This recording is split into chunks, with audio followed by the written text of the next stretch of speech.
L'Algérie, sol brûlé, arrosé de sang et de larmes. L'arc-en-ciel, symbole de lumière et de liberté. Aux côtés de son armée de libération nationale, le peuple algérien lutte pour sa liberté et sa dignité contre la brutalité des envahisseurs français dont la domination coloniale s'exerce depuis près de 150 ans. En de nombreux points du territoire, l'armée de libération nationale algérienne lance des attaques incessantes contre les transports et le ravitaillement de l'ennemi, lui causant de lourdes pertes.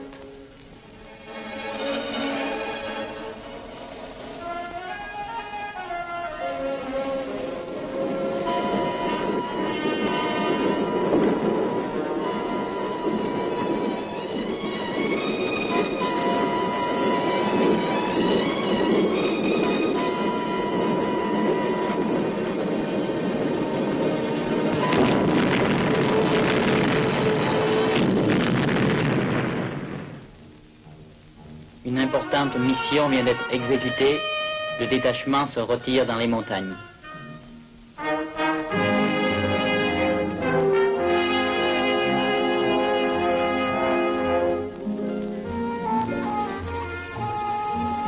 Ils sont venus de tous les coins du pays pour participer à la résistance et entrer dans leur armée. Beaucoup ont des raisons personnelles qui déterminent leur volonté de combat. Ils ont vécu la cruauté du colonialisme français, comme cet étudiant, ce paysan ou ce maçon.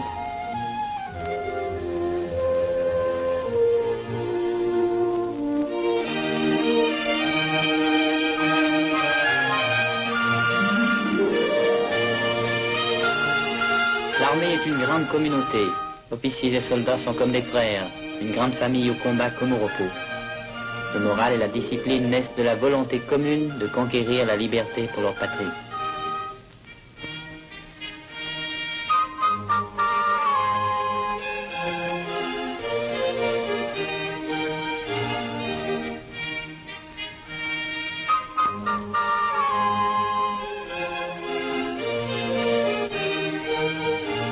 Les soldats apprennent la technique des armes pour être aujourd'hui plus forts dans le combat et s'instruisent pour aider demain à la reconstruction de leur pays libéré.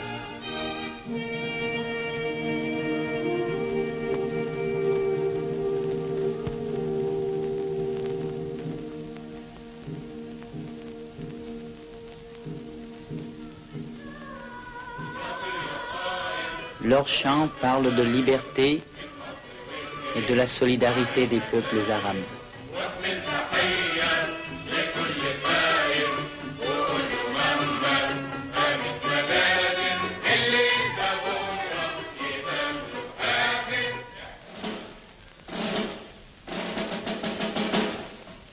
Une nouvelle mission de combat.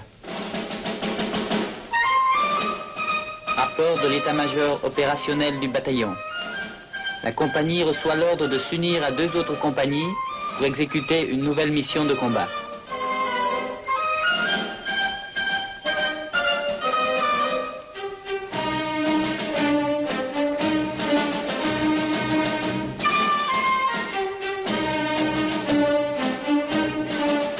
Le capitaine, commandant la compagnie, vérifie la capacité de combat de ses soldats et de leurs armes.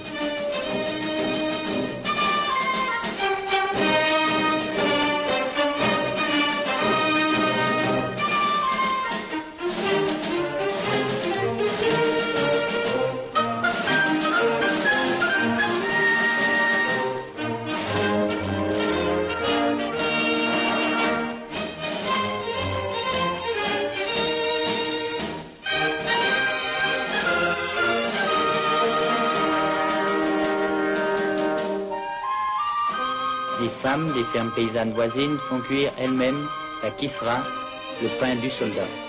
L'armée ne s'embarrasse pas de lourds bagages, les soldats se contentent de peu. Chaque groupe reçoit sa ration. Le chien de la compagnie est soigneusement empaqueté.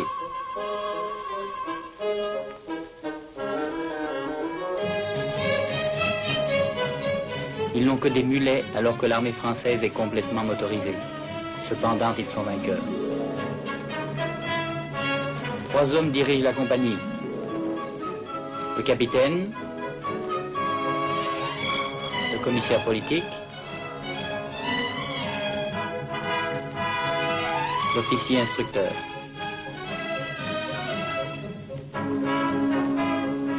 Cette troupe doit être légère et mobile. Elle est toujours là où l'ennemi ne l'attend pas.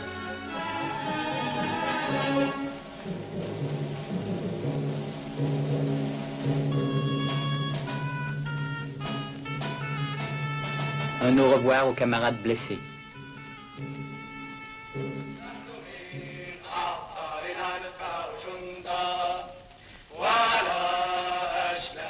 La compagnie part au combat.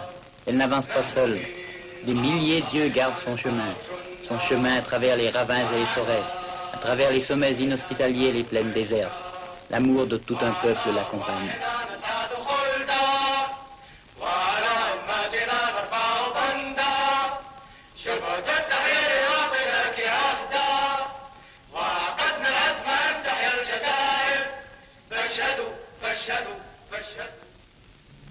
Les yeux perçants des paysans, des jeunes et des vieillards, surveillent chaque mouvement des Français.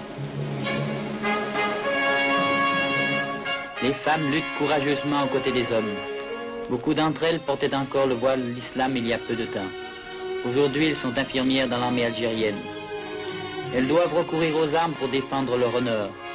Les Français ne respectent pas la Convention de Genève et font aussi la guerre aux femmes et aux enfants.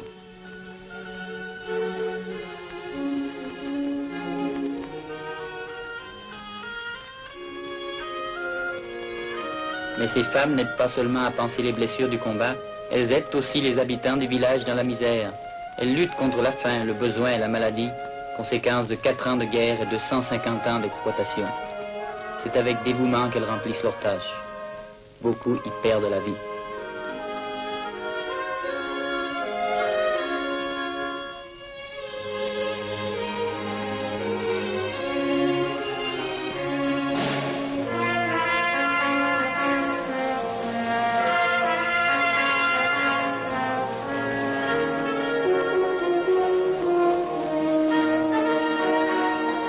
L'armée et le peuple ne font qu'un. Les paysans partagent de bon cœur leur pain avec les soldats, car ce sont leurs libérateurs, des hommes qui risquent leur vie pour une Algérie indépendante.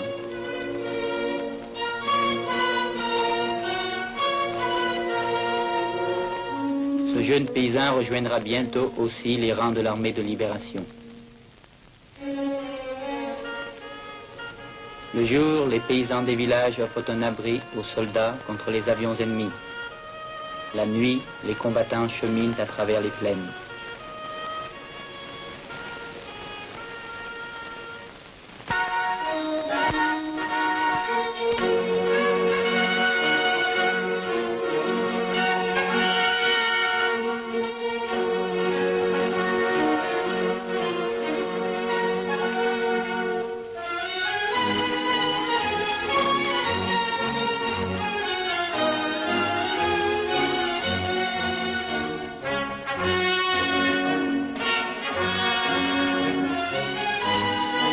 Les compagnies se sont réunies en bataillon.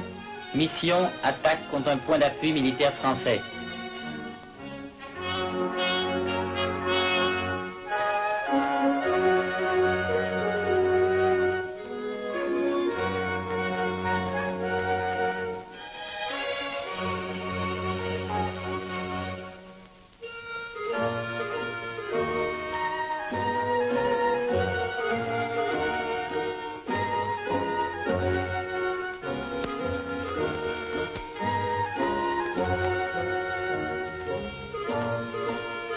Repos jusqu'à l'attaque sur les positions de départ.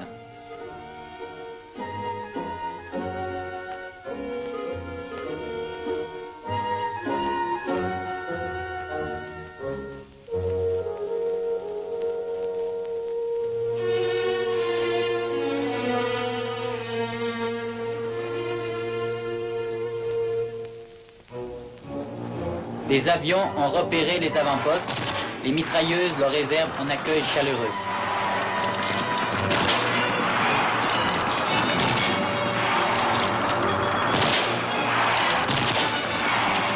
l'appareil est touché et s'abat.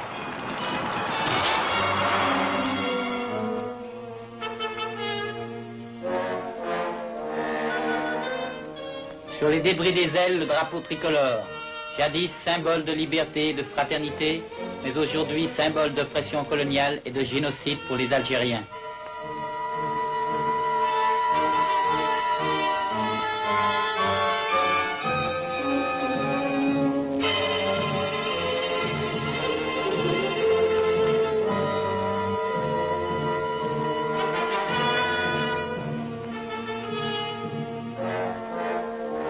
C'est dans cette vallée que se trouve le fort français.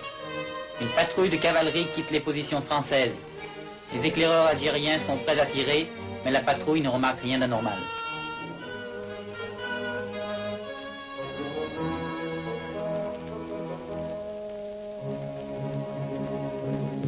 Ces déserteurs viennent du camp français.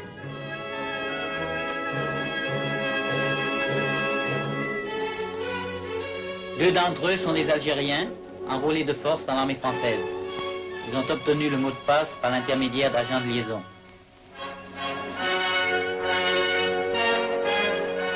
On les accueille comme des frères.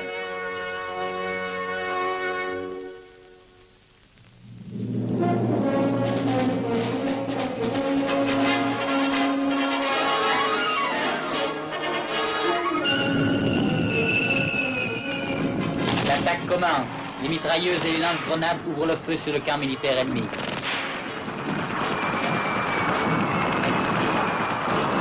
Les lance-grenades atteignent leurs objectifs.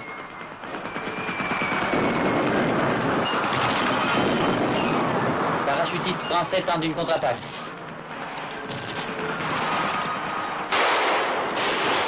Bien que blessé, notre opérateur filme les Français. Son assistant essaie de le sauver. Il est tué.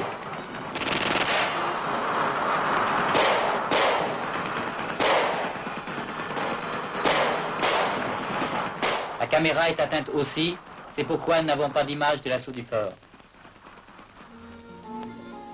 Les médicaments et les pansements ne suffisent pas. Les premiers soins sont donnés aux blessés ainsi qu'à notre opérateur dans un hôpital de campagne.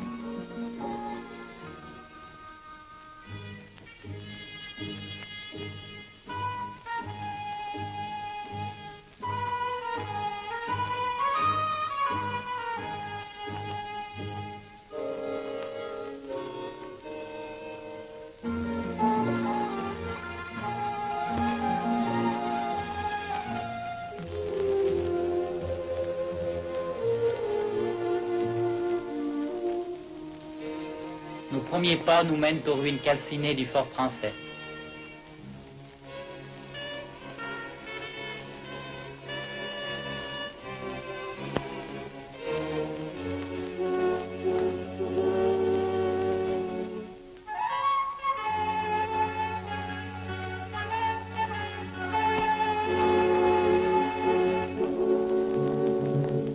Mission remplie. Les armes conquises compléteront l'équipement de l'armée de libération nationale. Elles vont être utilisées dans les prochains combats contre ceux qui espéraient s'en servir pour écraser la révolte.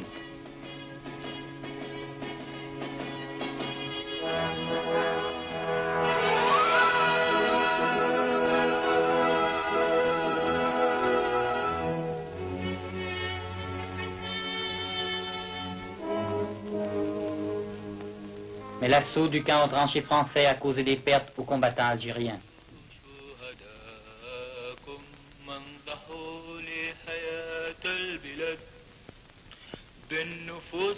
Ils n'ont pas honte de leurs larmes.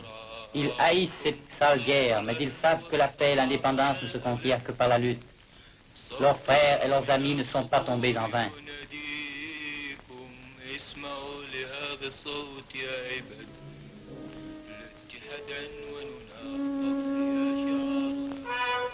Le jour est proche où le paysan algérien pourra tracer ses sillons dans un sol libre, où cette terre arrosée de sang donnera les fruits d'un travail pacifique seulement à ceux qui la travaillent.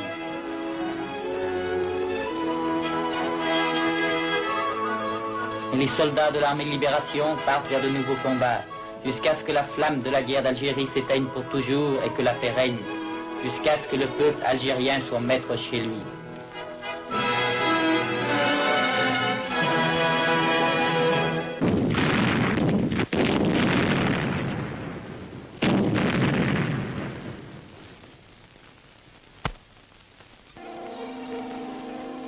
Au pied de cette montagne, 7 Algériens ont été assassinés par les Français et leurs cadavres enterrés pour effacer toute trace.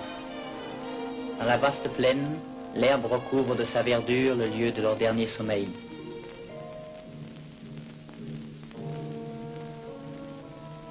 Terre brûlée, forêt ravagée par le napalm, partout des ruines sous le soleil brûlant. À perte de vue, ce ne sont que demeures dévastées. Comme ce pays pourrait être beau.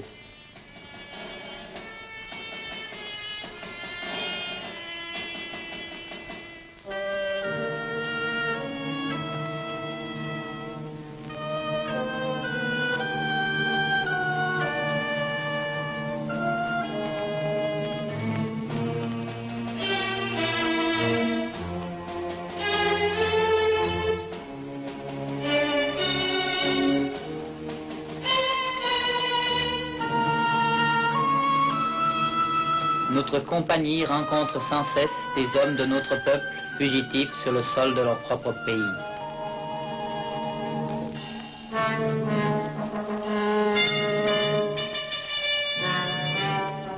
Plus de 300 000 Algériens ont abandonné leurs villages en ruine. Les Français ont créé des zones interdites. De tels actes ne seront jamais pardonnés. Le pays saigne de milliers de blessures.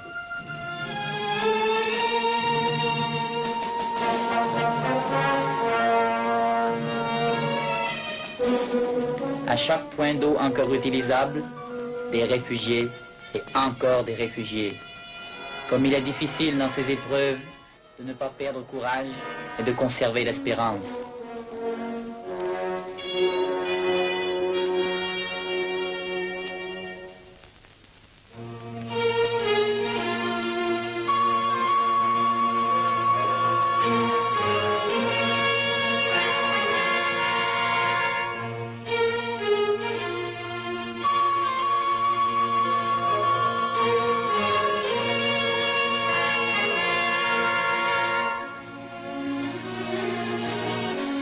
Ces pauvres gens sont restés sans manger depuis des jours. La patrouille leur donne la moitié de sa maigre ration de blé.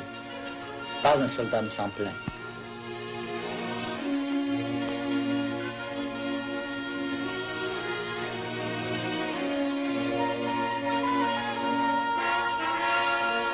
L'armée aide ainsi le peuple, comme le peuple aide l'armée.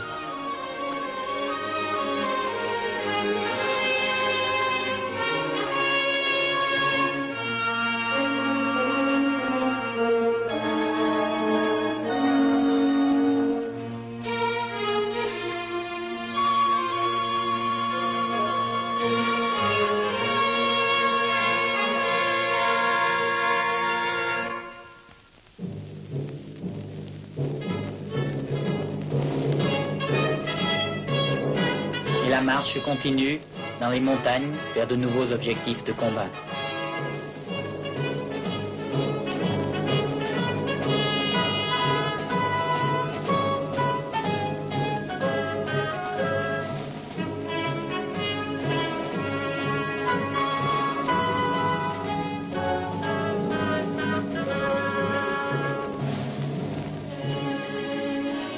Tandis que les réfugiés poursuivent leur route sans fin dans la région de Constantine, à travers les montagnes, en direction de la frontière tunisienne. Ils espèrent trouver un asile, le repos et la paix, en attendant la libération définitive de leur patrie.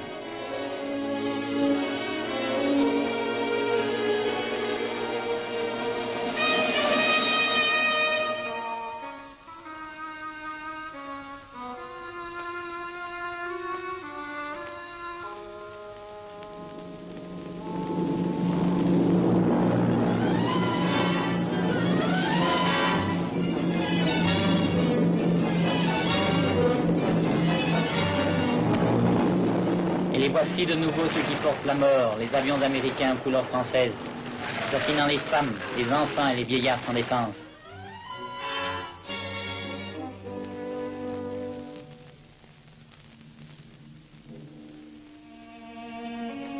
Sakiet Sidi Youssef, 8 février 1958, 10 heures du matin. Un paisible village à la frontière algéro-tunisienne. Ils cherchaient un refuge, ils ont trouvé la mort.